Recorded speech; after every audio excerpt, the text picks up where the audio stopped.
A day of mourning in the nation's capital, where last night an assassin, a terrorist, murdered two young Jewish people, one an Israeli, one an American, outside of the Jewish Museum of the Capitol.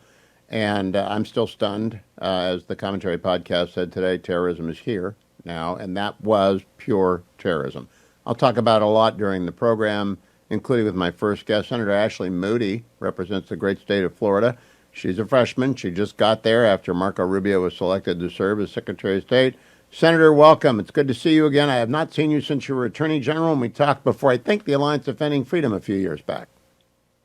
Yes, it's great to be with you in my new role as a U.S. Senator. Certainly, freshman is an understatement. I have been here I think, into my fourth month. So I appreciate you inviting me on the show. It's great to be with you. Well, we're glad. We hope it's a regular occasion. We got a lot to talk about. First, obviously, you've got a lot of constituents in Florida who are Jewish, and some of whom are no doubt going to be afraid today that the ancient evil is abroad in the land. Your reaction to the murder of the two young people last night? I was horrified. I was, when it happened last night, I think everyone was shocked to hear that it happened right here in our nation's capital. I wish I could tell you that I was surprised. The rhetoric that has been coming not only out of our universities, but some out of the mouths of some of our leaders has just been abhorrent and almost puts out there that certain belief systems and approaches to a really tragic situation in the Middle East is acceptable here. And I think a lot of us, while we obviously condemn any type of anti-Semitism or hate in this country, we have been pushing back against some of this rhetoric that incites some of this. And I was disappointed, heartbroken, and certainly so sad for the Jewish community across our nation and the large Jewish community in Florida, as I know that it puts them on edge. You know, I had lunch yesterday with Rabbi Stuart Weinblatt, who runs the Zionist Rabbi Coalition and had for a long time led a synagogue in Maryland. And we were talking about, over the last couple of years, the Tree of Life shooting, a couple of shootings in California, an attack on a Jewish man following a demonstration, and, of course, all the anti-Semitism on campus. But this is cold-blooded assassination. There is no other explanation for a Chicago left-winger to drive to Washington, go to the Jewish Museum. It's not about Israel. He just went to the Jewish Museum. And obviously he's deranged. I think he's got to be deranged. But do you think rhetoric about Jews generally has got to be called out every time it happens? I think in our country in the last year, certainly since October the 7th, I have been surprised to hear how many of our leaders have not only been aggressively pushing back on actions to try and stem behavior that escalates outside of the free speech realm. I would say almost subversive behavior that counteracts some of our foreign policy interests and our positions on things. It's been really surprising to me that we've had such pushback in our leadership on efforts to try and stem that tide. And so, of course, we are heartbroken and we are praying for the victims and their families and the communities that are reacting to that today. But I do think it's a point where we have to step back and say, at what point do we really need to be mindful that we are letting this rhetoric get out of control? And certainly, as someone who represents a very large Jewish community in the state of Florida, I know that they are very much engaged and wanting to make sure that people understand that people are reacting emotionally or maybe going to take actions, even criminal actions like we saw last night, violent actions. And we just need to be on guard and be cautious and mindful of how we're approaching this. And be responsible in our rhetoric. Thank you, Senator. We want to talk about more than Yaron Lashinsky and Sarah Milgram. I will come back to them later in the program and give a little more detail on the killer. But I wanted to talk to you today about the expedited removal bill that you have co-authored and have introduced in the Senate. What is the aim of this bill, and what do you expect from the other side of the aisle? Well, the aim of this bill, I hope is I hope this generates real discussion among Americans that something like this is needed, and we're seeing it play out every day as courts and judges are trying to stymie the administration from rapidly removing the millions of people that are here illegally that we know are dangerous. And they are trying to do this using the executive power, as they should have, because the administration and the president, under their Article 2 power, has the ability to expeditiously remove certain illegal aliens. And what this does is make very clear that that expedited removal process includes not only those that are gang members, those that are members of foreign terrorist organizations, but those that are here that are committing felonies or seeking to do harm to vulnerable populations.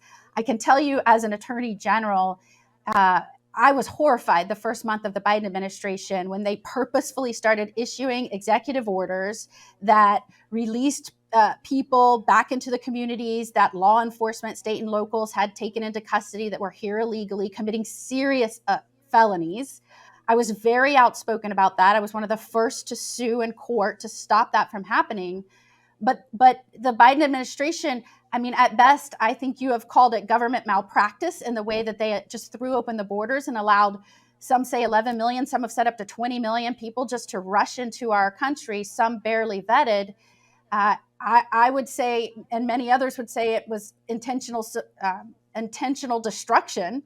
But nevertheless, Trump comes in and he is left with a real problem, a real mess where we're seeing the consequences. People are being hurt. And we have to get those individuals out of our country as quick as possible. And even though the Trump administration is trying to use every law and every legal resource at their disposal to do that, they are being met with challenges and case after case by federal district court judges, when in reality, these people need to be removed in an expedited way and an expedited removal process. And this makes very clear that this expanded group of individuals, those that would seek to do Americans harm or were members of these dangerous organizations, should be on that list and should be removed expeditiously. Now, Senator Moody, do you expect any Democrat to work with you on this? Because you got 53 votes, but you'll need 7 for cloture to move it out of the Senate because it's not related to the one big beautiful bill, which only needs a simple majority. Have any Democrats stepped forward to say, you're right, we're overwhelmed, we need to expedite the removal process? Well, we saw in and around the election, some Democrats work with Republicans on securing the border. But I've been shocked, and I don't know if you have just been taken aback by the lengths to which they are going to defend and travel on taxpayer money members of criminal organizations, those that have been arrested for crimes. It's really been shocking to me that this narrow issue of should dangerous criminals, members of gangs, members of terrorist organizations, those committing serious felonies, should that narrow lane at least be agreed upon, that we can remove them from our nation and our communities? I would think if they were acting with the best intentions for the security of this nation and our communities, that yes, we would be able to get some help. But I have been shocked in the last few months. Americans have been shocked. Wow, it appears they are more pro-criminal than pro-American. It is kind of remarkable that people are not in favor of removing those who have got deportation orders. I mean, it's not like they haven't had due process. Senator, let me close by asking you, the one big beautiful bill passed the House last night. That's a big win for Speaker Johnson, President Trump. How soon do you think the Senate can take that up? We got a minute. Well, I know the Senate has been going about having our own discussions and talking about ideas for not just making sure we're providing the tax relief that's needed, but making sure that we are focused on curtailing spending and being responsible with taxpayer funds. So we've been having those discussions. I expect that we'll move as expeditiously as possible. I commend the House for being aggressive and making sure we're shoring up border security and national security, as well as delivering on tax relief for Americans. And the Senate obviously will step up and do our job. We want to make sure we're being good fiscal stewards of taxpayer money, but delivering and helping Donald Trump deliver on the agenda that he has promised American people when he got elected. Senator Ashley Moody, great to have you. First time on the program as Senator Moody. Look forward to many more conversations. Keep coming back, and congratulations on your first drafted bill dropped into the hopper, the Expedited Removal Act. I appreciate that as well. Michael Duncan joins me, one of the co-hosts of the Ruthless Podcast. Michael, I am not easily shocked. I've lived on and off in D.C. since 1980. I didn't know we had a Capitol Jewish Museum, but I never really thought that an assassination of two Jews, just a blatant anti-Semitic act would happen here. Did you? No, I would have never thought so, Hugh. But I think it's time for people to start taking these people seriously about what they say. You know, what these anti-Semites, these Hamas sympathizers say. You know, we've seen a lot of this recently, and the Trump administration is doing everything that they can. But I think, writ large, we all have to take it very seriously. When they say globalize the intifada, what they talk about is hatred of Jews, the end of Israel. That's what it means. It's not about some liberation movement. It's not about some two-state solution. They want to kill Jewish people. That is, in fact, the killer last night said free, free Palestine, which is up there with from the river to the sea. And it's a call for the extermination of the state of Israel. But this wasn't, he didn't know that they were Israeli embassy employees. He went to the Jewish museum. I want people to understand that across the country. He just went to a Jewish museum to kill people. He was inside the event. I'm still sort of astonished by the details of this, Michael, because I've always thought Washington, D.C., Center City, may be the safest place in the country until obviously it's not. No, it's terrifying. I mean, you get used to it in DC in some regard. You're in the nation's capital, so you do believe that at some point, somebody's going to try to do harm to people here. But it's just a scary thing to realize that it can happen in places like that, a museum of all places. So the one thing I know that people can do at campuses like Columbia is expel students who engage in hate speech. That's okay. It's not the government. They can expel people who take over libraries. They can't deny permits based on content or viewpoint. You can have hate speech. We know all that. But I don't know that American universities or academic elites or even the left wing of the Democratic Party is ready to treat anti-Semitism seriously. Any indication that you've seen that they are? I'm not sure. I know the Trump administration is very serious about it. And you look at everything that Marco Rubio has been doing as Secretary of State for all of these, foreign nationals here on student visas. I don't think, the American people want to help people from abroad come to be educated in our universities if they're going to spend all of their time at these universities chanting from the river to the sea and trying to harass Jewish students. I think we need to get those people out of our country. So now I want to broaden the lens a little bit. I'll come back to the specific attack last night after I'm done talking to you. But the realignment that is underway, I talked to President Trump about this 2 weeks ago. Part of that realignment are Jewish Americans who are saying, my God, the Democrats have failed us. And part of that realignment are Arab Americans who want peace in the Middle East, not Hamas extremism. Do you think he can close the deal with those people who are on the move in the American political world, moving from the left to the right? If anyone can, Donald Trump can. I think there's an intransigence on stuff like that. When you're talking about Palestinian-Israeli negotiations and things like that, has plagued us for generations. Everyone's tried to do this. Clinton tried to do it, but it's the art of the deal. Donald Trump knows how to leverage people to get them to the table, to get to some sort of resolution. If anyone can do it, Donald Trump can. So let me go to the second big story, and it would have been the only story today but for this horror last night, which is the passage of the One Big Beautiful Bill. Mike Johnson in Big Ken has done this 4 times now. He's delivered it. Do you think the Senate might just want to take this bill up and pass what it can through the Senate parliamentarian? and send it back. Maybe all of it, but just take a vote on it and get it done. Yeah, I don't know, Hugh.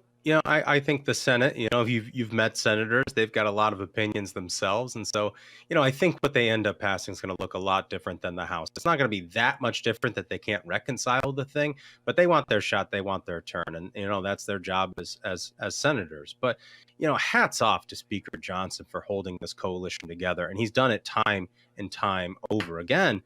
I don't think there's any politician in my memory who's been doubted so much and has delivered so much than him. It's really remarkable what he's been able to do with such a slim Republican majority. Now, the messaging is that from the left that Republicans are taking Medicaid away. No, they're not. They're saying there's a work requirement coming in by the end of 2026. If you're able-bodied and you want to receive Medicaid, you got to go to work. Do you think Democrats will succeed in obscuring the message that there are tax cuts for those who receive tips, tax cuts for Social Security, tax cuts for small businesses, and no tax hike that otherwise would have occurred at the end of the year? Or are the Democrats winning the messaging war right now? I don't think so. And my recommendation to Republicans is to play offense on this, on what you passed. What they're doing with Medicaid is not a cut to Medicaid. It is reform to Medicaid to cut out the waste and the fraud and the abuse in the system. Hugh, we're talking about able-bodied 25-year-old people who are not working, and they can qualify for Medicaid by just doing 20 hours a week in school, volunteering, or seeking a job. This is not something that's going to kick people off of Medicaid. This is a very small reform to cut out the fraud from the system. Republicans should play offense on that. It is incredibly popular. If you go back to the Wisconsin off-year election a few years ago when we had that Supreme Court race, what was also on the ballot was question number 3, which was a question of should able-bodied people in Wisconsin be looking for work to qualify for Medicaid. And it passed like 75-25. This is incredibly popular amongst the American people. And also Republicans should be playing offense on the tax issue. This isn't a tax cut for the wealthy. This is keeping the tax rates where they are and stopping a massive tax hike on the American people. Well, I hope that someone is listening to you. I didn't know about question 3, Michael. That's news to me. I did not know that at all.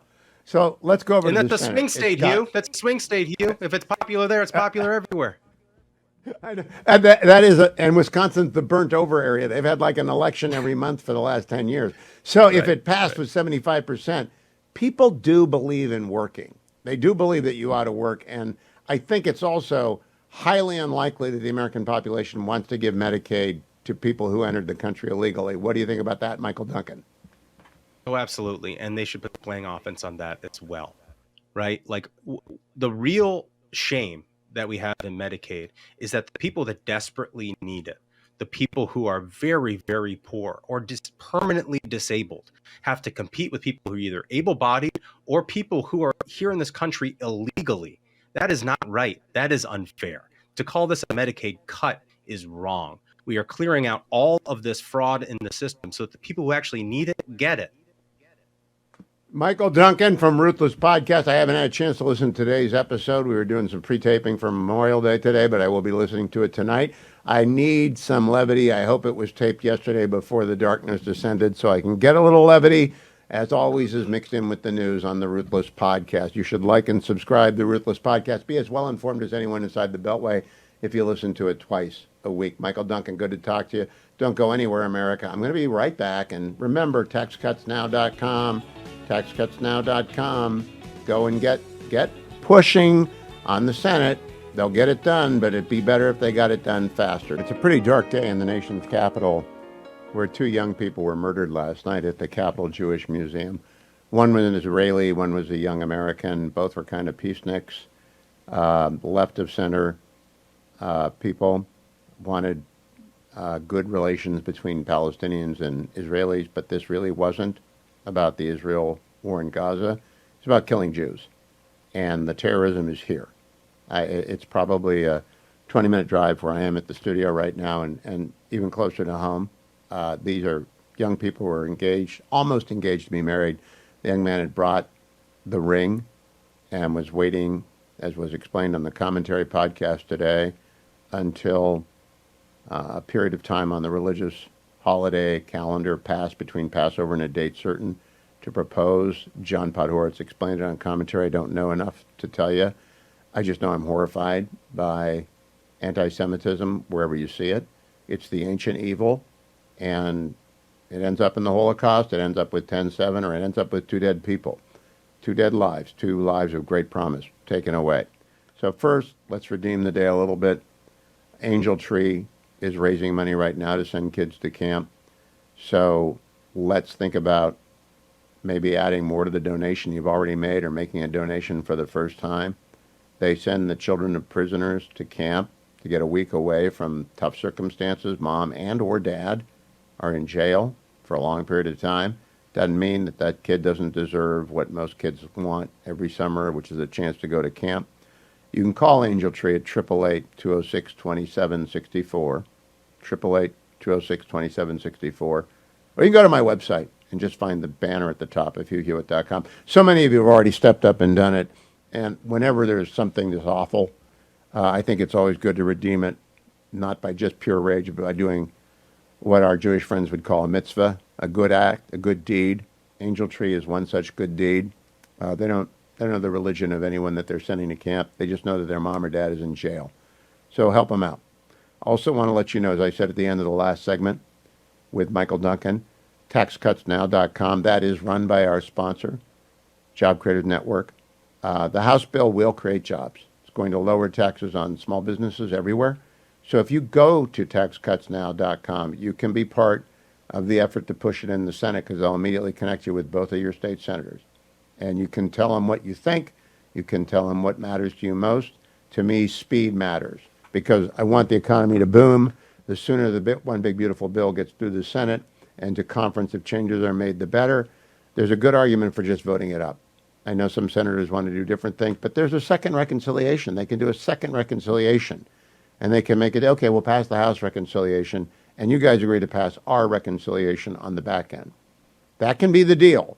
And I wonder if some senators aren't thinking about that. In the meantime, head to taxcutsnow.com and add your voice to all of this. Now, I want to play for you a couple of reactions to last night's murders. First of all, Carolyn Leavitt, White House press secretary, said this from the front of the room today, cut number 5. President Trump is saddened and outraged over the brutal murder of 2 Israeli embassy staff here in Washington, D.C. last night. Yaron Lashinsky and Sarah Milgram were a beautiful young couple. In fact, we learned that Yaron was planning to propose to Sarah next week in Jerusalem. Yaron's father, Daniel, spoke about the young couple's devotion for one another this morning. He said, "They were in love, one for the other. The embassy told us they were like a star couple at the embassy. I never expected something like this. He had his whole life before him." These words, especially every parent knows, are heart-wrenching. The evil of anti-Semitism must be eradicated from our society. I spoke to the Attorney General this morning. The Department of Justice will be prosecuting the perpetrator responsible for this to the fullest extent of the law. Hatred has no place in the United States of America under President Donald Trump. Everyone here at the White House is praying for the victims' friends and families during this unimaginable time. The Attorney General that Ms. Leavitt referred to as Pam Bondi, here's what she said, cut number 4. Especially tonight, our Jewish community. Our prayers go out. We have the FBI. All of our federal agencies will work hand in hand with you, Chief, as we have done, and you, Mayor, to do everything we can to keep our citizens safe. We will follow the facts. We will follow the law. And this defendant, if charged, will be prosecuted to the fullest extent of the law. I'll be bringing you more reactions right after the break. Don't go anywhere. Senator Thune, Senator Lankford both spoke from the floor of the Senate today about this, the leader and ranking member or senior member on the Finance Committee, about the anti-Semitism in the heart of our nation's capital. I've got my relief factor right here, by the way, taking it to remind you, as I do every day, if you're watching on the Salem News Channel, you see me take it. If you're listening in your car, on your way home from work, you watch me take it. You hear me taking it. There it is. And the reason I do is I got to do a lot of miles in the morning. today was a unusual day in our lives, so I had to get a bunch of stuff done. I got no exercise in. It's raining like mad inside the beltways. Well, that doesn't mean you don't take your relief factor. You take it in order to keep the minor aches and pains away so that you can take a day off from your regular routine and it doesn't hurt when you go back the next day. Icarian and curcumin, resveratrol, and omega. 4 supplements, 4 wonderful, easy-to-swallow pills that you take every day. They assist your body's anti-inflammatory system. And I have been taking it for more than 10 years. The only supplement I take. Turned down a lot of offers to take other supplements and endorse them. No thank you. I stick with Relief Factor because it works, and it works for me. It's worked for me for over a decade. I think you should try it. Call 1-800-4 and the word relief. 1-800 and the number 4 and the word relief. Or go to their website and find the starter pack, $19.95 at relieffactor.com. That's relieffactor.com. 3 senators today, at least 3, have spoken out about the anti-Semitic murder of 2 young people last night inside of the Beltway. Here's Senate Leader John Thune, Majority Leader, on the Senate floor, cut number 6. Before I begin, I need to mention the shooting that occurred last night outside an event at the Capitol Jewish Museum in Washington, D.C., held by the American Jewish Committee. From everything we know so far, it is appallingly clear that event attendees were deliberately targeted. And 2 young embassy employees, tragically, 2 employees on the verge of getting engaged and starting a life together, were murdered in the attack. I'm grateful that the suspect is already in custody and for the help the Capitol Police provided in responding to the attack, and I know that he will be swiftly prosecuted to the fullest extent of the law. But I suspect, Mr. President, that is little comfort right now to the many whose sense of safety has been shattered and who are worried that they will be targeted simply because they are Jewish or Israeli. My prayers today are with the families of the deceased, with event attendees, with the employees of the Israeli embassy, and with all the members of the Jewish community suffering in the wake of this attack. And to the Israeli and Jewish communities here in Washington, D.C., know that we stand with you. James Lankford, Senator from Oklahoma, rose to add cut number 7. I did want to just pause for a moment and recognize that 2 staff members at the Israeli embassy were murdered last night here in Washington, D.C., simply because they were Jewish. The murderer literally hovered outside of the Jewish Museum here in Washington, D.C., waiting for someone to walk out to murder. Just a random person, apparently, just to be able to kill a Jew. And then later screamed at the front door, "Free Palestine." This is anti-Semitism at its worst. And I want my Jewish friends to be able to know we're praying for you. We're speaking out on your behalf today. And we have not forgotten. This kind of hatred and anti-Semitism cannot continue in America. And then Senator Cruz, Ted Cruz of Texas, speaking at the Hudson Institute earlier this hour, said this, cut number 13. Last night's act of depraved terrorism took 2 young, beautiful souls from us, Sarah and Yaron. I know they were friends and colleagues of many in this room today. Yaron was one of the Israeli embassy's Middle East experts, and he might well have been here with us today. Sarah devoted her life to peace building. They were murdered by a deranged, anti-Semitic lunatic who was made more deranged by the flood of anti-Semitic incitement sweeping across the world. Day by day, and indeed minute by minute, the most outrageous lies about Israel and Jews are manufactured and amplified by a global echo chamber spanning international organizations, social media, college campuses, the media, and increasingly world leaders and far too many American lawmakers. The result is, predictably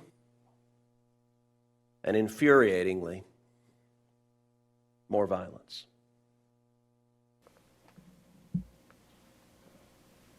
Carrie Cordero is the general counsel at the Center for New American Security. I want to make sure I say it correctly. The Center for New American Security.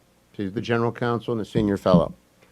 She said this since last night. I don't know when she said it on CNN, but she said this, cut number 12. At the federal level, though, one of my main concerns in the current administration is the fact that so many resources are being diverted to immigration enforcement. And that is a priority of this administration, and that's their prerogative. But at the same time, if they are drawing down resources from counterterrorism components, both within the FBI and the Justice Department, then that potential can have more of an effect. And I think I'll be interested to know whether this individual was on any radar of investigators, considering the fact that he traveled from one location to another to commit this act. Yeah. I have no idea how anyone can connect the murder of 2 Jews in the heart of the Capitol to the Trump administration's attempt to enforce the immigration laws. That's without basis. That's without predicate. It's insane. And I have no idea how anyone can jump to that conclusion. I got so much to say about that, but I've got to tell you about one of our sponsors at least, the friends at Consumer Cellular, my new provider. You don't have to sacrifice quality. You can save without sacrifice. You can switch from big cellular to Consumer Cellular and save a lot of money. Call them up and find out. 1-800-411-4454. New customers get a $5 credit for the first 5 monthly invoices. If you visit consumercellular.com/who, you'll see the details, but you do not have to get more about, you don't need an unlimited plan if you're 50 and older typically. Go get the plan that fits your budget and your data usage. Don't be a prisoner to big cellular. Go to consumercellular.com, 1-800-411-4454. Use the promo code Hugh and get the second month free. Minutes before the close, I want to check on the market in the aftermath of the passage last night of the one big beautiful bill out of the House. And kudos to Speaker Johnson, Leader Scalise, and all the Republicans who got together. Well done. Well done. Markets think so as well. American Federal, by the way, is our gold sponsor. Nick Grovich and his team at AmericanFederal.com have been doing it for 42 years. You can call American Federal right now at 800-221-7694. 800-221-7694. The market is up today and gold is down. The Dow up about 0.1%. S&P about a ninth, also 0.1%. NASDAQ about 0.5%. But gold went down today to $3,292 an ounce. $3,292 an ounce. That's off about 0.63%. And they got a few more minutes. The gold market really never closes because it's going on somewhere around the world. Call Nick and talk to him about how you add some gold to your portfolio and a plan to do it on a regular basis. Or if you're going to make a big buy, and he does 7-figure buys for some people, talk to him about the mechanics of that. That's a special deal. The more gold you buy, the lower the commission. If you're buying a few ounces a year just to add to your wealth and put it away in a safety deposit box, that's fine too. Even if you just want to buy slices of an ounce, that's fine too. 800. All right, so start 800-221-7694 or go to AmericanFederal.com. AmericanFederal.com. I'm disappointed by the decision of the Supreme Court today, split 4-4 on the Oklahoma charter school, Catholic charter school, St. Isidore, but they were lacking Amy Coney Barrett. I suspect, I do not know, that one or more of the people that voted against it realized that Justice Barrett really ought to be involved in the decision to overturn Employment Division v. Smith, a little con law here, and it made it easier for them to say, now let's wait for the full court, and an easier case to overturn Employment Division v. Smith. But I think the Oklahoma Attorney General should be defeated at the next election for bringing this lawsuit and not applying the law, and Governor Stitt agrees with us down there. Now, I also want to say, amid all the gloom and the doom, we're coming up on a long weekend, and it's a dads and grads weekend. All right, you got to be thinking ahead to June. Father's Day is almost here, and graduations are going on all across the country. You've got people walking for their MBA, people for their JD. They've been working for 7, 8 years. You got doctors who've been in residency programs forever. They deserve a little great break, and that ought to be besthotgrill.com. For the dad that you love or the granddad that you revere, I hope it's the latter for everyone, besthotgrill.com. I've got one on both coasts. Dwayne's got one. They're made by our friend Rhett and Irene. They're made in America. They've been in business for decades and decades, and they are the Solaire infrared grill. They come in all sizes. If your grad doesn't have much room because they're moving into an apartment or a group home, they can get the hibachi. They can get the little one. And if it's dad or grandpa and they want the full deal, well, they can try it before you buy it. You can do that. Or you can just go and say, deliver it, set it up, let's get it going. besthotgrill.com. It is the best grill. Absolutely the best I've ever used in my life. You will love it. besthotgrill.com. Dark day in the nation's capital after the murder last night. 2 young Jews, one an Israeli, one an American, at the Jewish Museum in the Capitol, and it's just sort of stunning. But I have a chance to talk to Francis Rocco, who I've been reading for years when he was the Wall Street Journal's Vatican correspondent. He's now the Vatican correspondent for EWTN News, and I'm pleased to welcome you, Francis. I believe you're a native of D.C., aren't you? I'm hearing you very well, Hugh. You're a native where? I'm sorry? I thought you were. Are you from Washington, D.C. originally? I thought you were. I am. I was in Washington, and I grew up in. That's correct. So I want you, since the connection isn't so good and you're in Rome, to give us a little bit of insight into Pope Leo's first few days in the See of St. Peter. Has he given any clues to where there might be continuity with Francis, where there might be continuity with Benedict, where there might be continuity with John Paul the Great? I think I understood your question. The transmission was very, but it was signs of continuity in the beginning of his pontificate with his predecessors.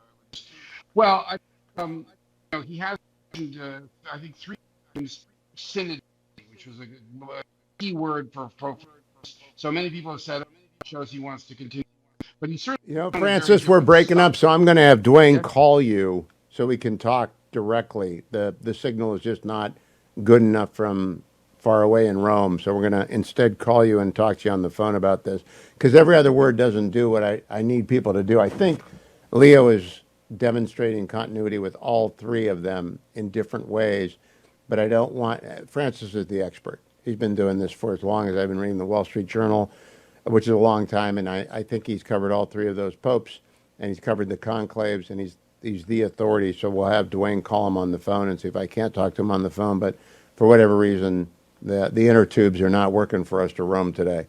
Let me also update you on the fact that a story is broken that the attacker last night was inside the Jewish Museum for a long period of time and said so many odd things that he was thrown out.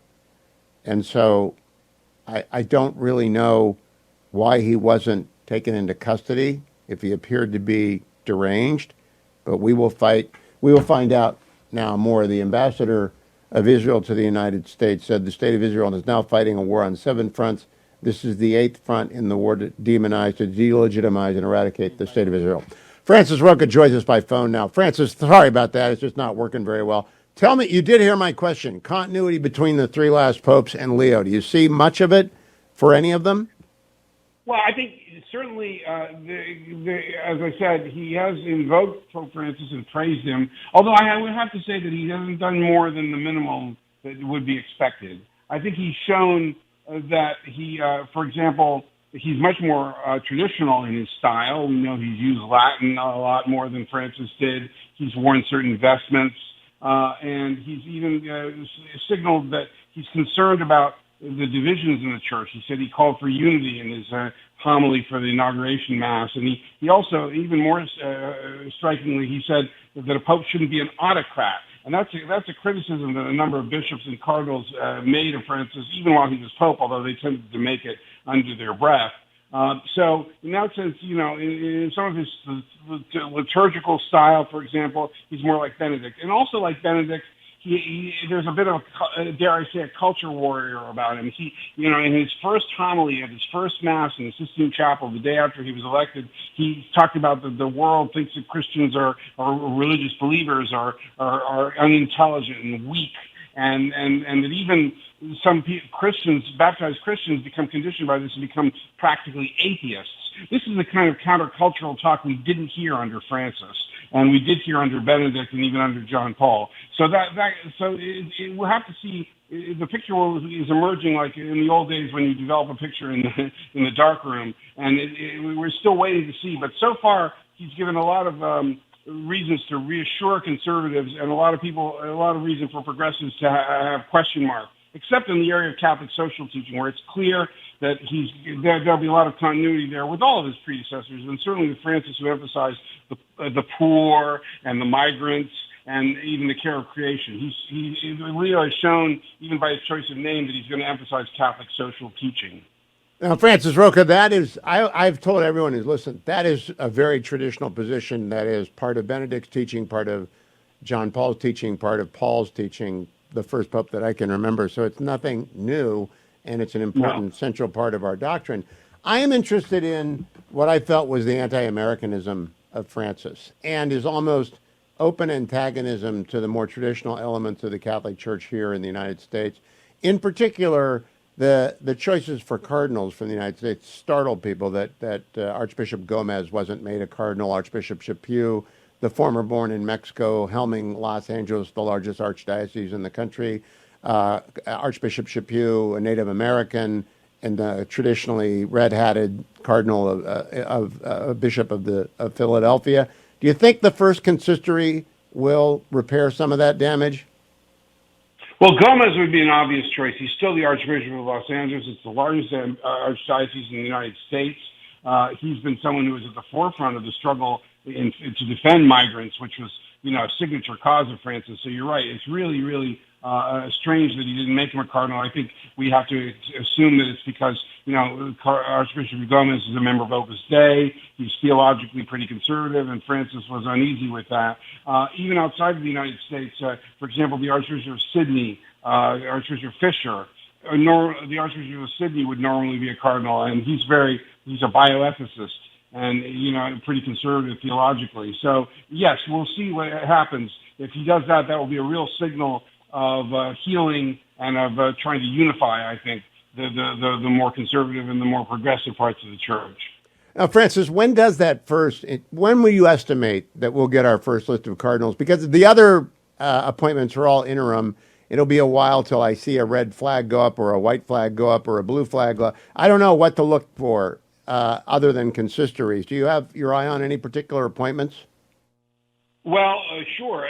The first big appointment that he will make probably will be to replace himself as the head of the office for bishops, the office that chooses bishops, because that's the job he had before he became pope. So that'll be an important one. Certainly the doctrine of the faith. Victor Fernandez, Argentine cardinal that Pope Francis put in there, who's quite a controversial figure. It was he who developed the policy of allowing blessings for same-sex couples that was so divisive late in the pontificate, and who was kind of a colorful figure who wrote a book about orgasms and another book about kissing before he became the doctrinal chief. So that will be very interesting to see whether I would be surprised if he would keep him in. That was a very idiosyncratic choice by Francis, but it'll be interesting to see who he replaces him with. As far as when cardinals, as you know, there were a record number of cardinals that voted in this conclave, 133, and that's way over the 120 limit that Paul VI set. So I suspect he's not going to be, my hunch is he's not going to have a consistory to create new cardinals this year. He'll probably wait till it gets closer back to the 120 number. All right, now, Francis, you have obviously been in the Vatican business for a long time. Have you ever sat down with the Pope before he became the Pope? Did you ever talk to him? I did, actually. In 2012, when he was the head of the Augustinian Order, I spent more than an hour with him. It's on video. You can watch it on YouTube. Catholic News Service, which was the outlet I was working for at the time, which was owned by the U.S. bishops. He was the prior general of the Order of St. Augustine, and he gave a very, what we would call a culture war speech at the last synod under Benedict, and he talked about the Western mass media promoting anti-Christian lifestyle choices like euthanasia, abortion, but also same-sex marriage and even adoption by same-sex couples. And then we talked about other things, which you can see on the video, about St. Augustine and as a model for evangelizing an individualistic society. So he was very, as you can see if you look at the video, he was very clear, patient, logical, very pleasant to talk to, and I haven't had any kind of extensive dealing with him since then, but I did talk to him briefly once he became prefect of the dicastery for bishops under Francis in the late part of Francis's pontificate. Well, I think you would be a natural choice for an early interview, and if you do get that, would you just tuck away one question for me? He's my age, so I want to know what's in his album collection if he kept it in one of his brother's garage in Chicago. He had to grow up listening to the music I grew up to, and I just would like to know the culture stuff, because, I mean, were you shocked as I was that an American became Pope? I was. I have to tell you, when the white smoke came, it was so early on the fourth ballot and the second day, I was despondent. Not because I was assuming it was Cardinal Parolin. Nothing against Cardinal Parolin, who I think is a good man, but I thought this is going to be the most boring story possible for American journalists. If, a restrained Italian diplomat takes the helm, what are we going to do with that? And then when the results came, I went to the other extreme. It's the best result possible, journalists. It is, and you're the natural for the first sit down. I hope someone tells the Pope that. Francis Roca, thank you. I look forward to talking to you in the future. I now want to ask my Jewish friends to call 1-800-520-1234. Are you afraid? 1-800-520-1234. The Tree of Life Synagogue, white supremacists, Pittsburgh. The murderers in California when a synagogue was attacked out there, white supremacists. Dylan Roof, murders at the AME, Mother Emanuel AME Church, white supremacists. This is a radical leftist. I don't know who attacked Josh Shapiro. I can't remember. I don't know if they had a record in his home when he set the home on fire. But I'd like to know, 1-800-520-1234, if this depraved act last night, the murder of two young Jews, simply because they were Jews. He did not know that they worked for the Israeli embassy. They were at the Capital Jewish Museum. I'm sure there was an exhibit on Israel, but it's not. He didn't go there because he was after Israel, or he's the stupidest leftist in America because it's pretty far away from the Israeli embassy. Maybe he knew he couldn't get next to the Israeli embassy, so he just went to some place he thought he could kill Jews. Well, one of the Jews was a Christian, by the way. So good work there on the leftist. I want to know if you're afraid, because John Podhoretz today titled the commentary podcast, "The Terrorism is Here." And I really never expected this. I thought we had a good handle on this in America. But of course, since 10/7, the hatred and the venom and the ancient evil is back, and it's spreading everywhere, and abetted and aided by many colleagues in the media by refusing to call out anti-Semitism for anti-Semitism, indulging the absurd craziness on campuses. A lot of it's been indulged by campuses. But now it's now gone sinister. It's gone 1968. And I've always told people say how bad the country is divided. I said, always said, well, not 68 through 72 divided, where we had bombing after bombing and Kent State killings and things like that. Well, now we've gone there. Between firebombing of Governor Shapiro's house, murder of two Jews at the Capital Jewish Museum. Are you afraid? Doreen in Atlanta. Hi, Doreen. Welcome to the program. Can you punch it? It's not letting me. Not letting you talk to him? How about oh, there you are, Doreen. Go ahead. Anyway, this morning was I'm 85, thank God. This morning was the first time that I hesitated to put on my yellow, I'm tearing up, my yellow pin, for the hostages and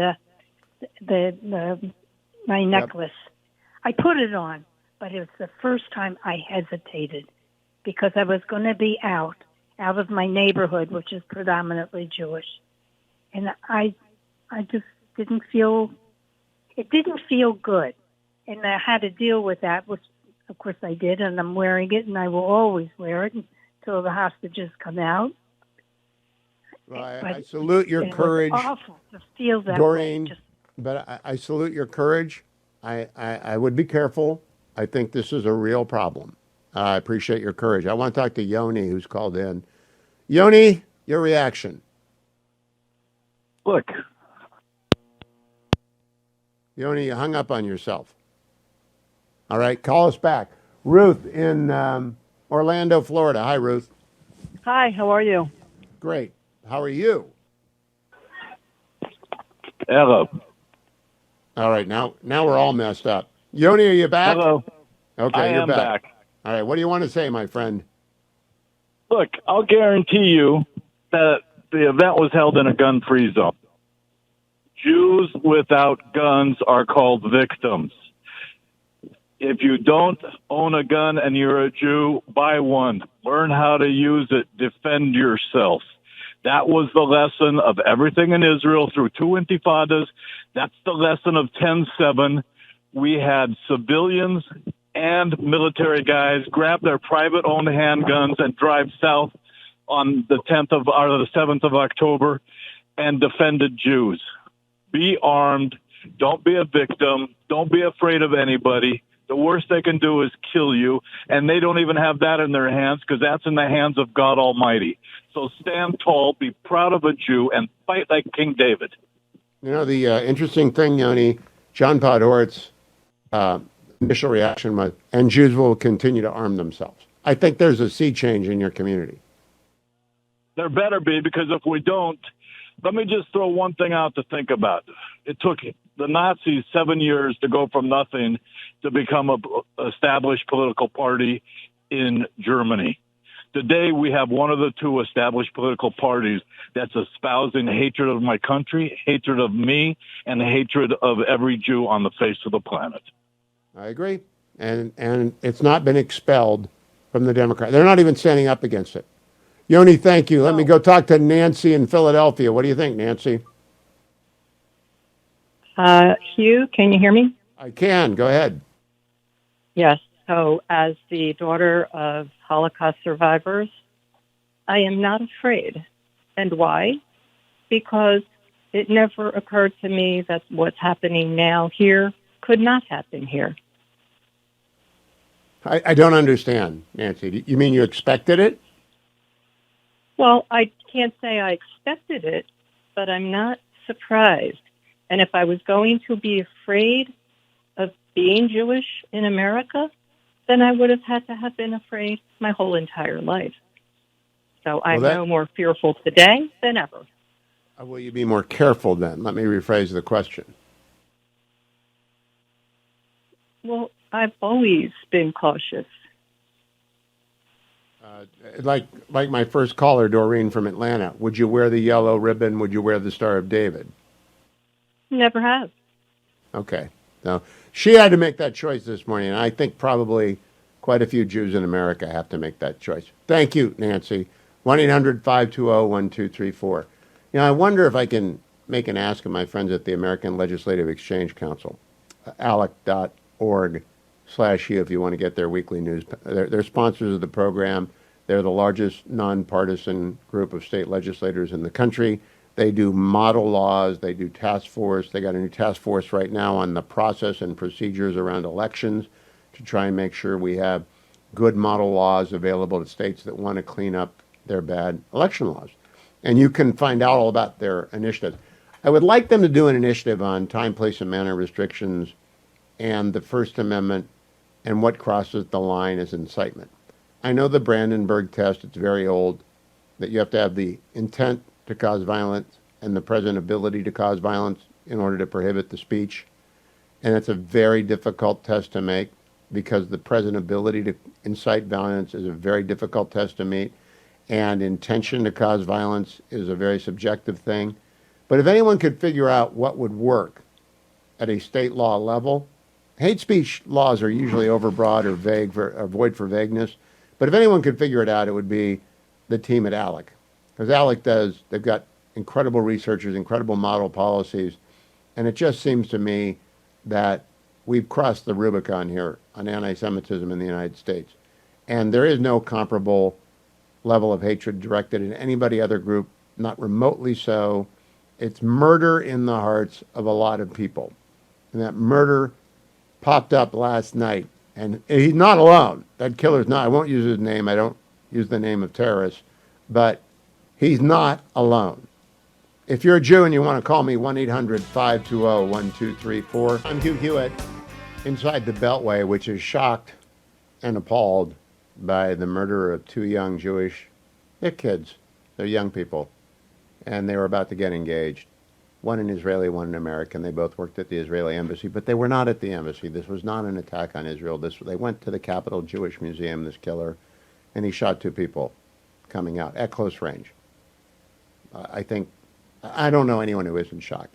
I had lunch yesterday with Rabbi Stuart Weinblatt, who I met for the first time through some unusual circumstances. We were talking about this at lunch yesterday.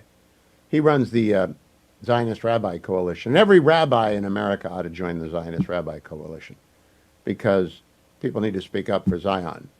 And I would have asked him, but 8 hours later, two Jews are executed at close range by a left-wing nut from Chicago. The evil genie is out of the bottle, I think, but are you afraid? Phil in University Heights, Ohio. Hi, Phil. Hello. How are you today? I'm mourning the death of these two young people. It's a terrible thing, but I think you have to look below the surface to see what the essence of all this is. I've been watching it unfold, and they try to always connect this stuff with the right wing. They try to say that the Nazis are right-wingers or the people who hate Jews are right-wingers and so on and so forth. But if you look through the history of what went on in Germany, they try to assemble the backing for the National Socialist Party, the Nazis, by trying to get them to attack certain people, and by attacking people, certain people that may or may not be that are probably minorities, that were minorities, and they can substantiate themselves. They can make themselves stronger, and that's kind of what the Democratic Party is doing. If you can target certain people. Boy, do you want to read David Mamet's new book, Disenlightenment? You and he are exactly. I was transfixed last night reading the Disenlightenment. I get the publication earlier, and Mamet is perhaps the greatest craftsman of language in America, and he has laid it out that the Democratic Party has been a coalition of people who need to make the other an enemy, and they have fallen in with the anti-Semites, and the Democratic Party has to fix itself because this guy was a leftist, and there isn't any doubt he's politically motivated. Yes, you also have to be deranged to result in murder, but that's two in a month. The Pennsylvania governor, Josh Shapiro, he's a Democrat. He needs to call on his own party to stop this stuff. Thank you, Phil. I want to go to Joel in Sacramento. Hi, Joel. Hi, sir. Pleasure to speak with you. Thank you. So I'm a security professional. It's what I do for a living. I'm on my way to work right now in the Bay Area of California with a German pistol on my hip. 60-year-old Jew. We've got to put the blame where it belongs. This is the propaganda being put out by the Iranian government, paid for on our campuses, and putting it forth and changing people's minds. And polluting this guy is not himself Arab. He is not himself Persian. He's just disturbed and broken by propaganda and turned into an anti-Semite. And turned into an anti-Semite. We have to look at the source of the anti-Semitism. This is not coming from people who don't like Jews because of whatever reason. These people have probably never met a Jew, probably never met an Israeli, and they're doing this. We've got to put the blame where it belongs. Well, I not only put the blame, I want people to pay attention to what the supreme leader of Iran said. He's never going to give up the nukes. He said that yesterday. So Netanyahu and Trump talked today. I hope they talked about that. Because you want to end anti-Semitism, end the Iranian regime, and free the Iranian people from it. Because they're fanatics, and they're crazy, and they hate Jews. And they hate Americans, too. Thank you, Joel. Good. Good luck with your work today. Mark in Wisconsin, you got a minute, Mark? Sure. I'll make it real quick. Ilhan Omar was asked today about to give a comment on the murders last night, and she said, I have to get going. So obviously she wasn't going to make a comment. Now, already Trump and Bondi apparently are in agreement with each other to go for the death penalty for a terrorist act, which I am in total agreement with. I am too. For what, you know what I'm afraid of? The District of Columbia jury. I really am afraid of a District of Columbia jury. O.J. Simpson jury nullifications. But go for the death penalty and bargain to life imprisonment in Supermax. Maybe. But, I mean, they got it on tape. Doesn't mean jury nullification. O.J. was guilty, got off. Jury. I'm worried about that. Thank you, Mark. On this vote, yeas are 215, the nays are 214, with one answering present. The bill is passed. Now, I would be talking about nothing other than this. The big, beautiful bill passing the House, except last night after that big vote. 2 Jews were assassinated in downtown D.C., 10-minute walk from the Capitol. And I didn't even know we had a National Capital Jewish Museum. I know we have a Holocaust Museum, but obviously the killer wanted Jews, not people visiting the Holocaust Museum. They're not necessarily Jews, but if you go to the Jewish Museum, you're better chances, I guess. And we'll find out more. But I'm so appalled and disturbed that I'm just asking Jews, are you afraid? David, Los Angeles, what do you say? Hi, long-time listener to Common Sense. Thank you. Been trying to get a hold of you for a while now. I'm listening to your program. Okay, my background is that my opinion is that anti-Semitism is really a global problem. I was born in Israel, grew up in Chile, and I've lived in Los Angeles for the last 42 years, and I've seen it both in Chile and in here. Okay, it's just some nutcases that have never even met a Jew and have been carrying on this hatred for centuries or millennia. Okay, But, look, I know that the origin, my friend Dennis Prager and I and Michael Medved used to talk about this a lot. And as a Catholic, I know a lot of anti-Semitism had its origins in medieval time in Catholic theology. And I think the church has been atoning for that ineffectively under Francis, by the way. He rolled back a lot of the... But that's not this. This is now a political campaign being run out of the Middle East, David, being run by Iran that is targeting hatred. I mean, they paid for Hamas to just conduct the 10/7 massacre. And ever since Israel fought back, Iranian proxies have been attacking Israel, and Iranian dupes, useful idiots around the country, around the world, are attacking Israel. I think there's more. I think there's more financiers here. As an example, George Soros. I think he's involved in this thing. Well, I don't think so. He is Jewish. I don't see that. I think Soros is a weirdo lefty, but I've never heard him say anything anti-Semitic. This is pure, undiluted hatred of Jews. And I appreciate the call, David. Let me stay on the West Coast with Ava in San Diego. Hi, Ava. Listening on KCBQ 1170. Good to have you. Hi there, Hugh. Longtime listener. I love you. I admire you. Thank God you're there. Quickly, I am on the younger side of a child of Holocaust survivors. My dad survived Auschwitz twice. My mom was a little girl in hiding in Holland. So trust me, I have a background and I know this world. I was a journalist too. I used to go to events in D.C. and loved it too. Let me tell you something. I am not scared at all. I will walk proudly as a Jew, but I'm scared for my 88-year-old mom, who's wonderful and who has to see this horror happening again before her eyes. I'm concerned for my child, Hugh. I'm concerned for some, but on the other hand, I agree with Yoni. I agree with Yoni earlier. I just want to say 2 more quick things. Please. The Jews are always the canary in the coal mine. They always have been, Hugh. You know it. You're educated. You're wonderful. Yes. And, it's easy to just brush it away, oh, well, this is horrible, and we continue on.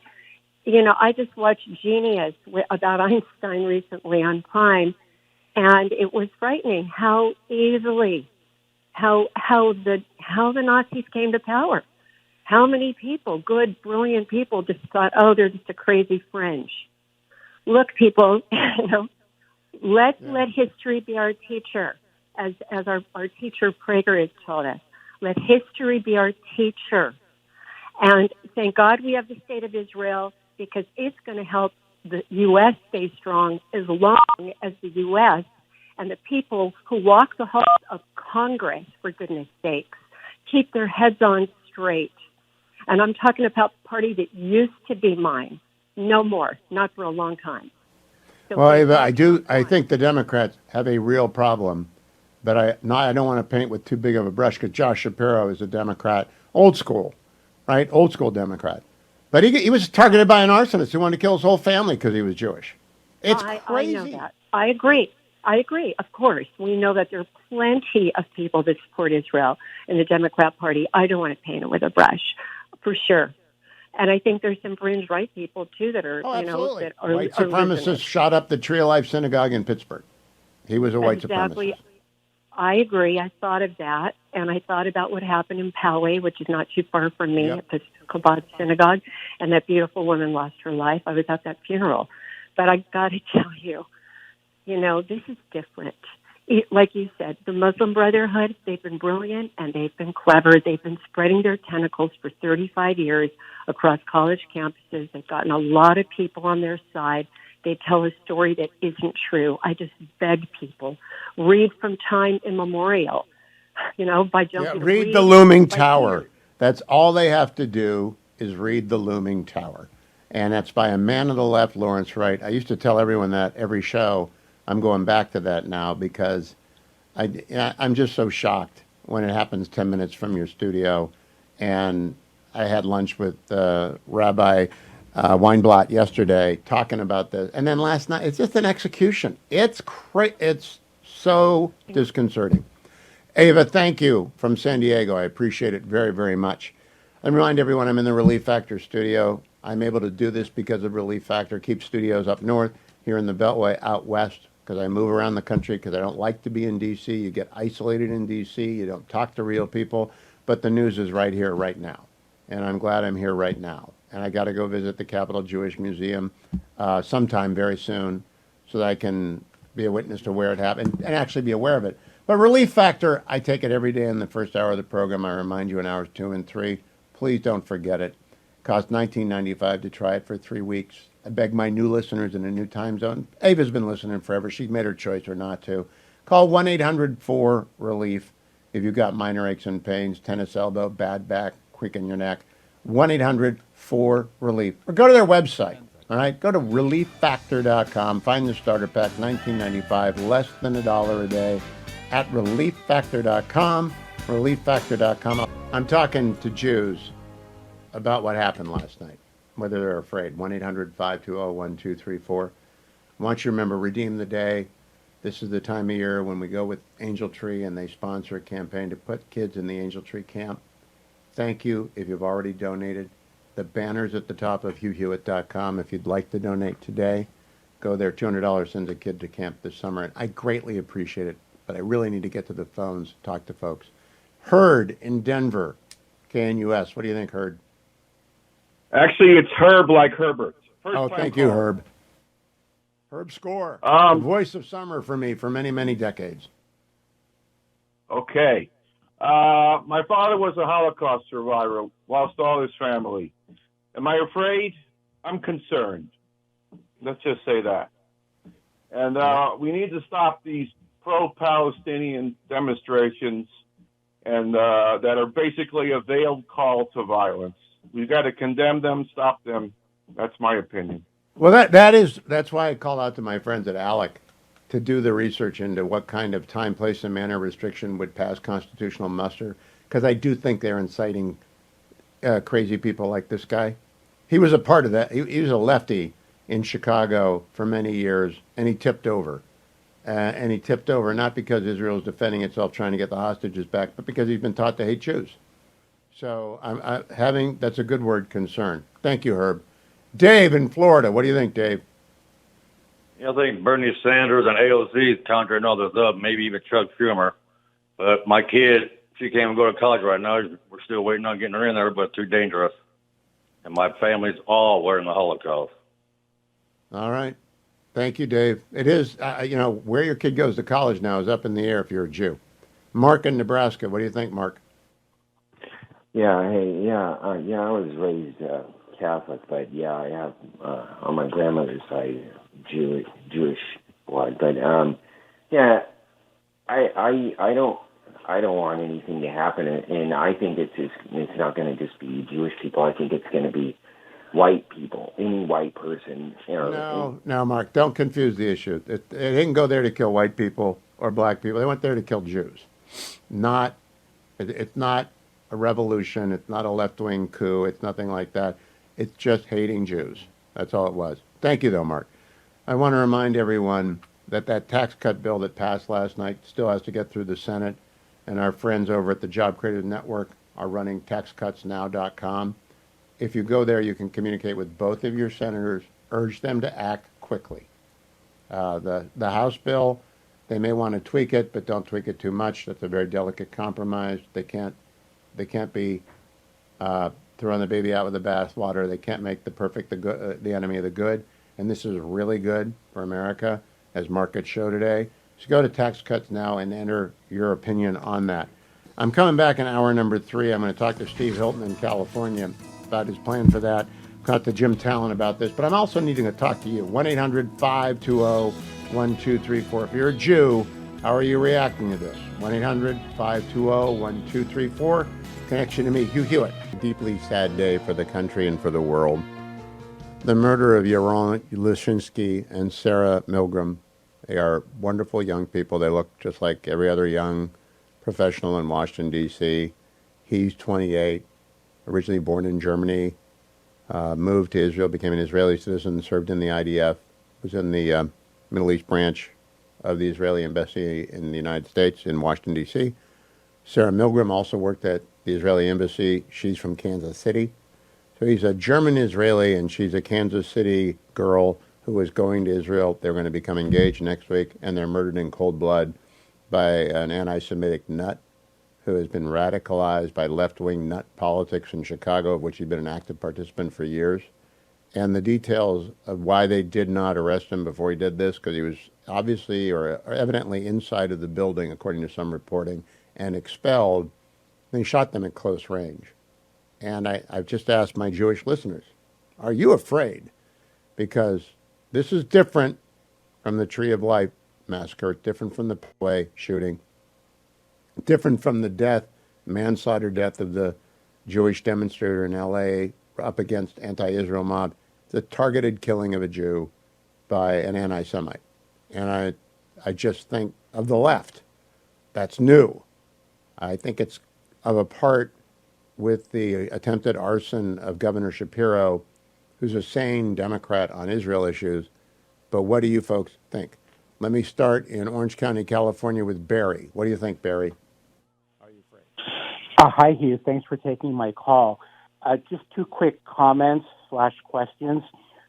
One of the things I noticed is a lot of discussion about the left/green alliance, which I find amazing because at the end of the day, you've got 2 different groups who, if one were to be victorious, would eventually conquer the others. Like you heard of, gays in Palestine, or for Palestine as an example, where, under Islamic law, homosexuality is a capital crime. So I find these people to be useful idiots in addition to being brainwashed. The other thing, very quickly, is on Iran. I hear a lot of discussion about the nihilistic nature of the regime, but I don't hear a lot of conversation about the motivation. And I wonder if you could comment or heard about Mahdiism and the role that the Shia religion believes in the oculated imam, the hidden imam who's in the well, who's going to come out at the end of the world, and they believe that chaos can summon him early. It's a fanatical offshoot of Shia. It's not Shia is about 10% of Islam totally, and I don't know what percentage are Mahdi people, but it's a periodically recurring phenomenon in the Arab world. Sunni extremism of the sort that Qutb launched with the Muslim Brotherhood under the shade of the, I can't remember what tree it was. I have to reread the Looming Tower. It's a different kind, but it's also dangerous. But the Shia extremism is the most dangerous because they have an eschatology that encourages violence. That's why it's dangerous. Thank you, Barry.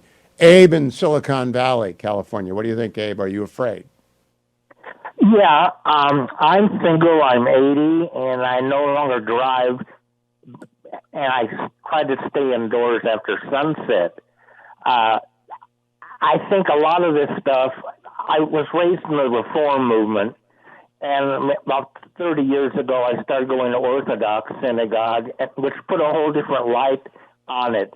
Like there's an expression in the halacha, the detailed rules of behavior for Jews, that Esau hates Jacob.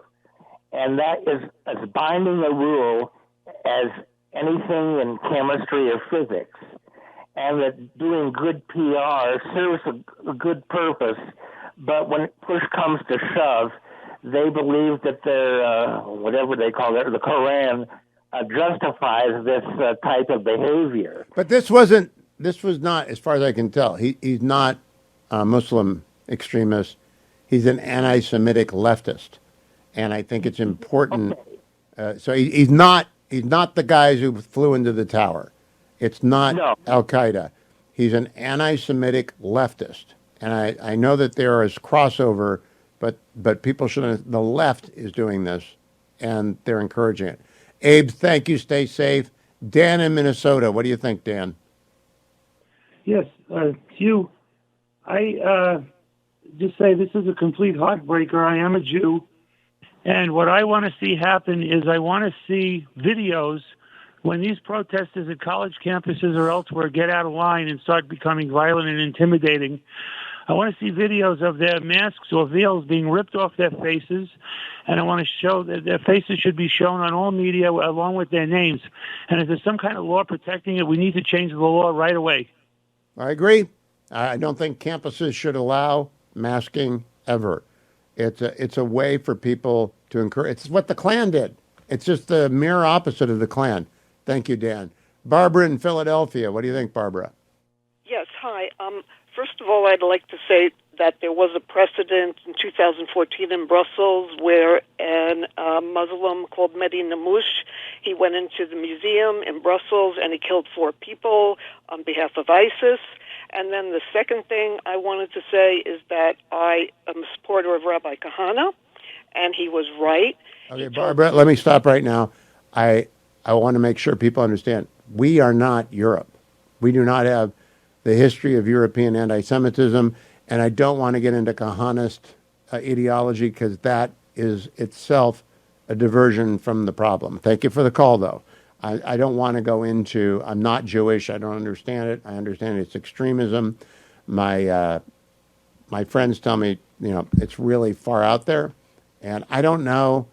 I don't care. People can believe whatever they want, provided they're not killing people. That's not what happened last night, all right? Last night was the product of anti-Semitism. 1-800-520-1234.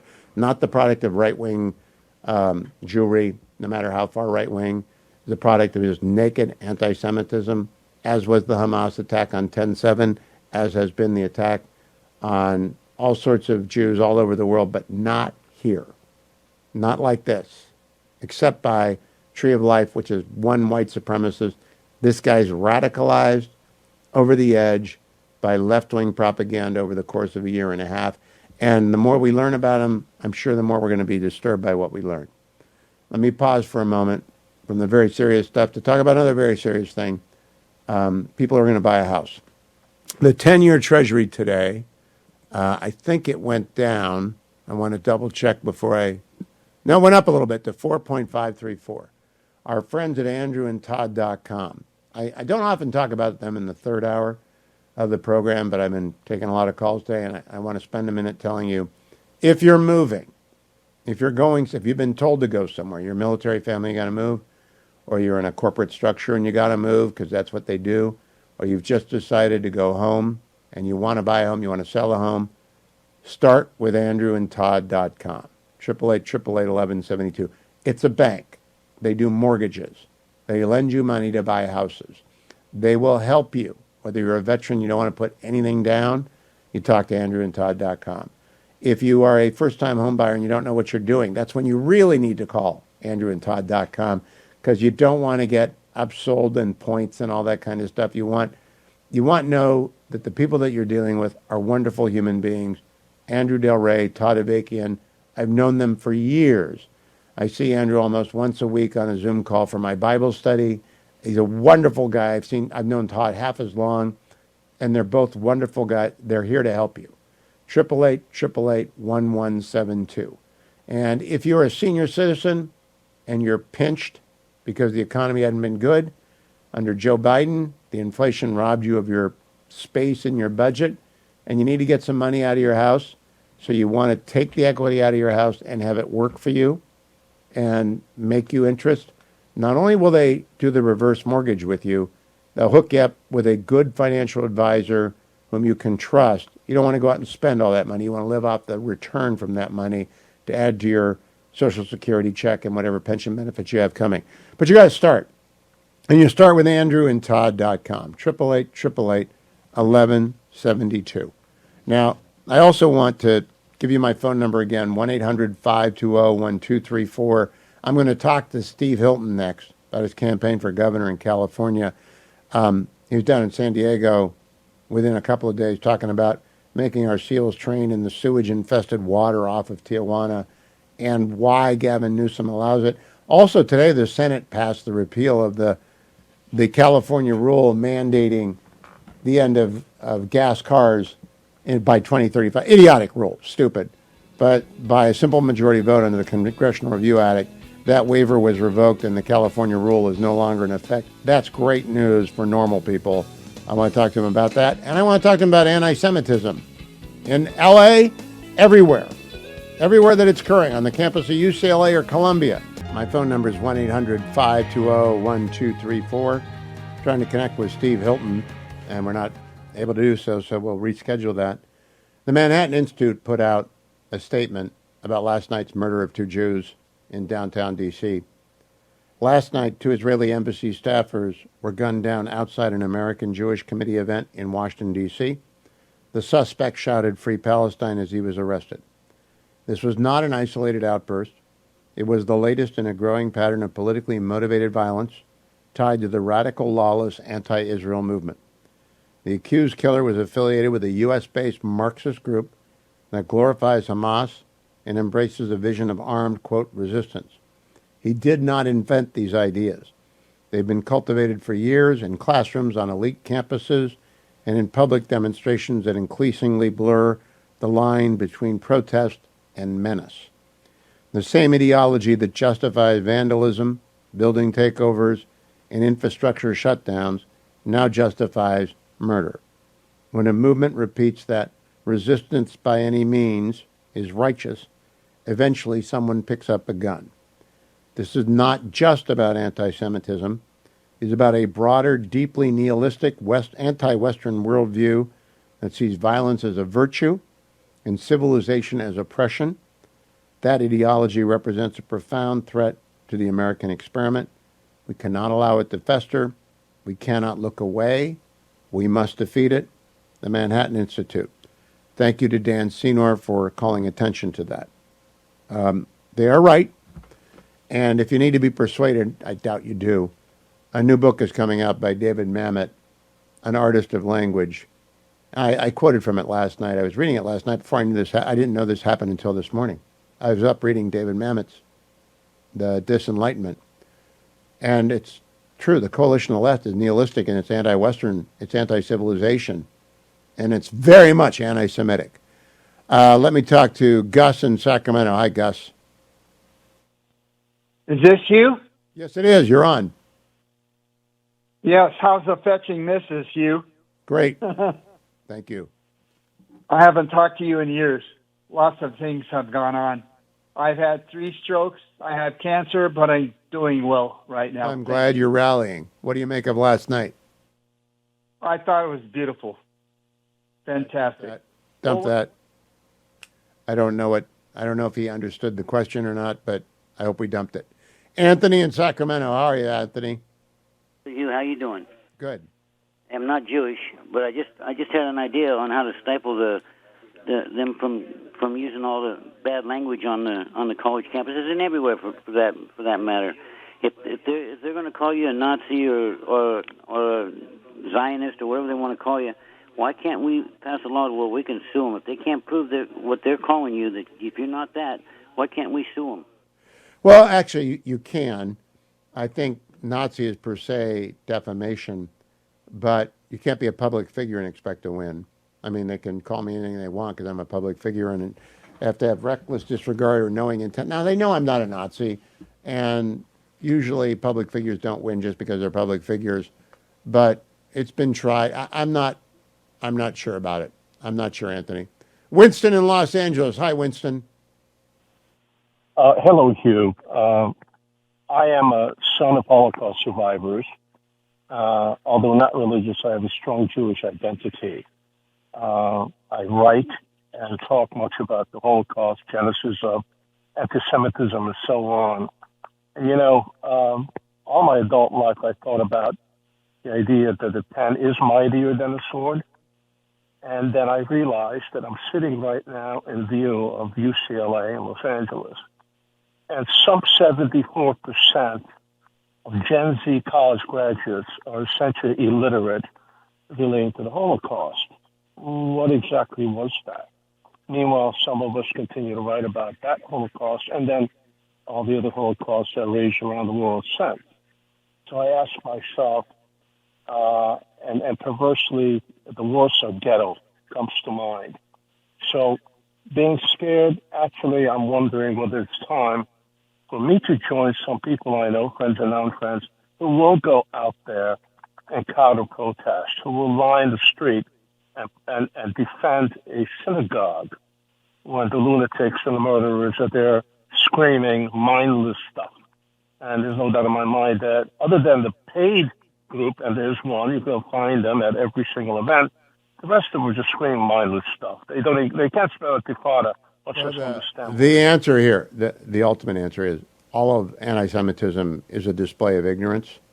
It's anti-modern. It is anti-Western. But largely, it's anti-intellectual. It's so stupid. I mean, Marxism is so stupid. But ahistorical assertions about Israel, I've given up trying to argue with anti-Semites. You can't. They're nihilists, and they love to hate people. And they're just like their white supremacist counterparts. They're nihilists. And the answer is, I don't know what the answer is, but you're not afraid. No, I'm not. I often think of anti-Semitism as probably the second oldest pathology in the history of the world. Misogyny may be older, but to live in fear is not a way to live. That doesn't mean that you put yourself in harm's way. But is there a point at which we stop talking and try to... I got to tell you, these beautiful young people go to an event at the Capitol Jewish Museum. They're both lefties, by the way. They're peaceniks. And they're not shot because they work for the Israeli embassy. They don't know. This guy doesn't know anything. He just shot 2 Jews because they're coming out of the Jewish Museum, and he had cased the joint and discovered it was a Jewish event.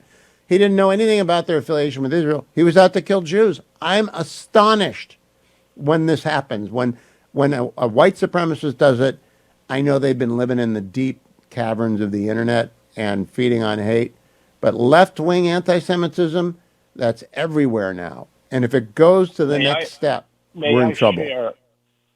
May I share something I witnessed very few months ago, really? We got about a minute and a half. Well, I'll make it short. Walking down the main street in Stockholm or Sweden, the enlightened Sweden, which, by the way, has a medium-sized city that's known with the police, because that does not square up with the Sharia law that they're practiced. I see a Hasid, easy to tell by the garb, the dress, running down the street. It's 1 o'clock in the afternoon, being chased by 3 young men who are throwing bricks at him. I'm standing there. I don't know how to intervene, but there's a policeman standing next to me. And I said to him in English, "Hey, are you going to do something about this?" And the guy looked at me in English and said, "Why? It's just a Jew." That's the world we live in today. Well, it might be the world in Sweden and downtown Stockholm. It is not the world in the United States, or it should not be. Thank you very much, Winston, for the call. 1-800-520-1234. I'll continue to talk with my Jewish listeners about last night. It's like I would talk with my black audience after the executions at Mother Emanuel. That was white supremacist violence. The Orlando Pulse massacre, that was Islamist violence. This is left-wing anti-Semitism. Not Islamist anti-Semitism. It's left-wing, anti-Western anti-Semitism that is so base and so new that it's very alarming, because I think it's spreading. I'm looking at the timeline last night. Shortly before the shooting, the killer was inside the Jewish Museum, which is a third and F. I mean, I think I was there last week. I didn't know it was a Jewish museum. I've never heard of it before. At 9:08, he approached 4 people with a handgun and opened fire, shot 2 at close range, 2 got away. 9:09, the police department got the call, and by 9:16, he's in custody. And he has been charged this afternoon with terrorism, and that carries the death penalty. Federal crime, federal district. Judge Janine is the new attorney in D.C., and she's bringing capital crime. Good. Now, I do worry it's a D.C. jury. And they're going to have to be this is an open shut case. He killed these 2 people, and it's a death penalty verdict in the federal system. We will follow it. Maybe he pleads to life imprisonment. He goes off to Supermax. That'd be fine with me too. But quickly, let's move him to the top of the list and get the trial going, because shutting this down. It also, you people at Columbia, Claire Shipman, the president of Columbia, your idiocy yesterday, what an embarrassment that university is. Harvard got yanked today from the ability to enroll foreign students because they have not appropriately punished anti-Semitism. Good. And all of you out there, don't send your kids to places that will turn them into haters. Pull them away from that. Andrew in Atlanta, Georgia. Hello, Andrew. Hello there. My background, too, my parents were German Jews. I was born in the 1950s, and before I came to the United States, I had the privilege of living in Germany and England, where I was born, in Toronto, Canada, which is not a very nice place for Jewish people to be living these days. And many, many years ago, I also traveled behind the Iron Curtain. I'd like to point out that anti-Semitism, Jew hatred, is as old as Karl Marx, whose father had... Much older than that, Andrew. Much older than that. Marx is working in the 1800s, but anti-Semitism is 2,000 years old. It's just yes, been but around. That's Christian anti-Semitism, Hugh. Yes. We're talking about political. We're talking about political. Okay, so left-wing anti-Semitism. Left-wing anti-Semitism, which was a creation that directly comes with anyone who studies Marx. It comes with the mother's milk. It was recreated by as early as the Tsarist secret services with their Protocols of Zion. But Marxism is not the Tsarist secret service. Andrew, I just want to know, are you afraid that it's here? You've lived all over the world. Are you afraid that it's here in the United States now and growing exponentially? Yes. When I first came down to the United States as a legal resident and now a naturalized citizen, I remember one night under the influence of alcohol where I said to my wife, and this would have been around 2006, 2007, where I said to my wife that the Jew haters will start to run the Jews out in about 20 years. She turned to me, being a native-born American citizen, and said, well, the Constitution will protect us. Well, it's 20 years since 2006. Well, yeah, you are a prophet or a son of a prophet. I do think I would recommend you the new book by David Mamet, because he is an optimist about the pushback that's coming against this kind of vile hatred from the left. Thank you, Andrew. Eric in Denver. How are you, Eric? I'm very well, thank you. I'm Jewish and a MAGA conservative, not typical for the Jewish community. By the way, I met you 20 years ago I'm the guy here in Denver with all the songs. I'm not going to talk more about it, but I wanted to remind you in case you remember. I have a micro view and a macro view. Here in Denver, I feel safe at this time. Personally, that's micro view. If I ever feel unsafe, or even if I don't, my goal is to move to a red state and a red city where there's open carry, and where 2/3 or 3/4 of the people are pro-Israel and pro-Republican. That doesn't help most of my fellow Jews, unfortunately, but that's my personal view of it. So I'm not going to get. That is not irrational at all, Eric. That's very rational, because that's what I saw John Podhoretz. I sat back up and he said, and Jews will continue to arm themselves. And Yoni called and said the same thing. And open carry. This guy, no one shot him. You know what? When a crazy guy went up to the El Al terminal in Los Angeles after 9/11 and threatened them, they pulled guns out and killed him on the spot. I do not know how the Jewish Museum in D.C. does not have Uzi-wielding security. I really don't. It occurs to me that this would be a very good time for Michael Waltz to be our ambassador at the United Nations, so he could stand and denounce what happened in our own capital, be the first to speak to it, become the new Gene Kirkpatrick, the new Daniel Patrick Moynihan. And I urge, if there are senators listening, that they talk to the leader, and the leader put Mike Waltz at the top of the list for the Foreign Relations Committee, and the Foreign Relations Committee get the vote on Mike Waltz to get to the UN, because the UN matters a lot around the world, and our expressions of outrage, like Leader Thune made one today, I'll play it for you in a second, that's picked up by American media. If you want to be heard around the world, denouncing anti-Semitism and violence against Jews, wherever it occurs, whether in D.C., whether in Israel, whether in Paris, whether in Brussels, you need your UN ambassador to be in a position to do that. And Mike Waltz will be a great one. He knows of which he speaks. And so I'm hoping the leader will move quickly to get that done. Here is Leader Thune earlier today, by the way, on this subject, cut number 6. Before I begin, I need to mention the shooting that occurred last night outside an event at the Capitol Jewish Museum in Washington, D.C., held by the American Jewish Committee. From everything we know so far, it is appallingly clear that event attendees were deliberately targeted. And 2 young embassy employees, tragically, 2 employees on the verge of getting engaged and starting a life together, were murdered in the attack. I'm grateful that the suspect is already in custody and for the help the Capitol Police provided in responding to the attack, and I know that he will be swiftly prosecuted to the fullest extent of the law. But I suspect, Mr. President, that is little comfort right now to the many whose sense of safety has been shattered and who are worried that they will be targeted simply because they are Jewish or Israeli. My prayers today are with the families of the deceased, with event attendees, with the employees of the Israeli embassy, and with all the members of the Jewish community suffering in the wake of this attack.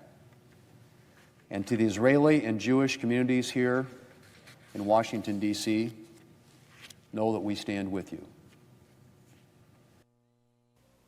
1-800-520-1234.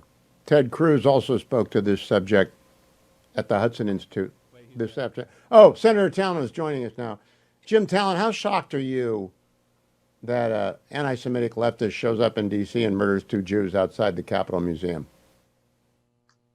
It's always shocking you, but I can't say I'm surprised. This has been building up for a long time, this Jew hatred, and it goes beyond that. It's born of an ideology that views violence as a virtue and civilization as oppressive. The Manhattan Institute put that out in a statement, and I like it. I read that whole statement on the air, and right now I'm thinking of practical things as we grieve. I would love the Senate to expedite Mike Waltz to get to the UN because Leader Thune made a great statement. So did other senators and other your colleagues from the old days. But nothing beats having a UN ambassador other than the president stand up and rail against this kind of evil. Do you think can it be fast tracked? Oh, sure it can. And Thune is going to follow the priorities of the White House in this. So if the president wants it done quickly, I think he can get it done quickly. The other really important leading edge of the battle against this from a government standpoint is the administration's lawsuits against these Ivies, and in particular Harvard, that have, there's no other way to say it, they have encouraged this. As a matter of fact, they've rewarded it. There's an article in the Free Press today, and they are building up to something akin a pogrom on these campuses, and it's very important that Harmeet Dillon get in there and enforce the civil rights laws and protect the safety of everybody. I think beginning with these Jewish students who've been threatened, menaced, and assaulted. I mean, it's disgusting. Let me read the headline. The Free Press headline is "Attacking Jews at Harvard doesn't just go unpunished, it gets rewarded." It's by Johanna Berkman. It's 22 pages long. I put it aside because I always read the Free Press when I have time, but she's got the receipts, obviously. Yeah. My dad got into Harvard in the 30s. My father was Jewish. He got in despite the quotas, and they discriminated against Jews in those days. But when they let him on the campus, they treated him decent. I mean, these people today, they can't even observe basic civility towards these students. And it's against the law. You know that better than I do. We need a thorough remedy. And I'll tell you, I don't think a normal injunction is going to do this. I think they ought to ask for relief with the court appointing special masters to take over various parts of those universities to make certain that the civil rights of students and professors are respected. Christine Noem today at DHS revoked the ability of Harvard to accept foreign students, which is absolutely within her right to do, because they are permitting anti-Semitism. She's not very articulate in expressing it, but it is absolutely within the authority of the government to deny a university the right to have foreign students if they're not enforcing the civil rights law. I think you're right. And you're right. Harmeet Dillon, for the benefit of the audience, runs the Division of Civil Rights at the Department of Justice, and she's got the big stick. And I think she's going to use it. I hope she does use it. Yeah. Nevertheless, I'm just really shocked, Jim. That's at 3rd and F, that they did not have security. A guy walked up to the LL counter in Los Angeles International Airport after 9/11 with the intent to do murder, and they pulled out an Uzi and shot him. How can the Capitol Jewish Museum not have armed security at the door? Well, Dan Senor gave a speech on this subject about the state of Jews throughout the world, and I love that speech. I listened to every minute of it, and he's right in what he said. But basically, it was a call for Jewish people to wake up, and they're doing that. And I'll tell you, you and I, we talk a lot about the politics of this, and that's not the most important thing. But I'll say this: the American people don't like this sort of thing. Now, they're not, the average American is unless they're Jewish or they live in a Jewish neighborhood, they may not be all that aware of it, but when they do become aware of it, they don't like it. And this is something the left needs. If there's no other reason for left-wing leaders to start standing up for Jewish people, they should understand this is Jeremy Corbyn lost an election in Great Britain in part over this, because the Labour Party become anti-Semitic. So, and that's what's happening to the Democrats, and I have not seen any Democrat give a speech yet about it. Jim Talon, always a pleasure. Thank you, friend. I want to get to a couple more phone calls from Jewish listeners.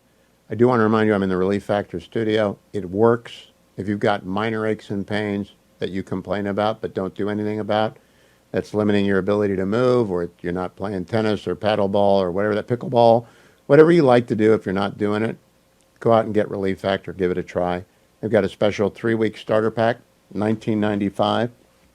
It's less than $1 a day. Try it. I take it every day on the air in the first hour. I remind you every hour, not just because they're a sponsor, but because I believe very much in enjoying life, and Relief Factor will help you do that. Call them, 1-800, the number 4 and the word relief, 1-800-4-RELIEF, or visit their website, find that starter pack offer for $19.95, again, less than $1 a day, at relieffactor.com, relieffactor.com. Nancy in Montana, what do you say, Nancy?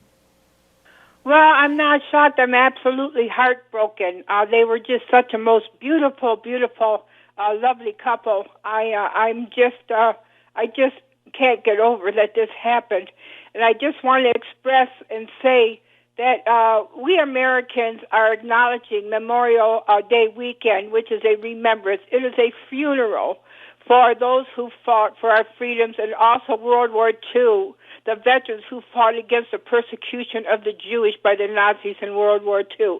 So I just want to say God bless America, and I just hope that President Trump makes laws through legislation against the slaughter of the Jewish in our country. This just cannot go on. Thank you, Nancy. Want to remind everyone, you want to light up. Our special Monday show will be the fund.org show, our annual fundraiser for the Semper Fi Fund, which became the fund. Don't miss that on Monday. Let me also remind you, Angel Tree is our sponsor of an annual campaign to send kids to camp who have mom and or dad in prison. Costs $200 to send a kid to camp. Can you be generous and make a very dark day less dark by lighting it up for a child? Just go to HughHewitt.com. The banner's at the top of the website. Takes a second to load. You can't miss it. You really can't miss it. And I appreciate very much your generosity. Lots of you have already given. We'll be doing this for 3 more weeks, and I really appreciate your doing so. David in Pittsburgh. Well, I hear everybody's thoughts and prayers, and I appreciate them. I can tell you that, but for the grace of God, I would have been sitting in tree of life in when that tragedy happened. However, we as Jews have forgotten the lessons of our past, and if we don't learn from the lessons of our past, we're doomed to repeat them. It used to be that if you attacked Israel, they would come back 10 times over. It's time that the Jewish people take upon themselves their own safety, because it's apparent that our community, our neighbors, and countries won't protect us. And even if they have, it's too little, too late. Once we... Very succinctly and powerfully said, David. Thank you. I didn't even ask you if you were a Steelers fan, because that was succinct and powerful. Thank you all for listening. I hope tomorrow is less dark, but it's pretty dark today. I'm Hugh Hewitt.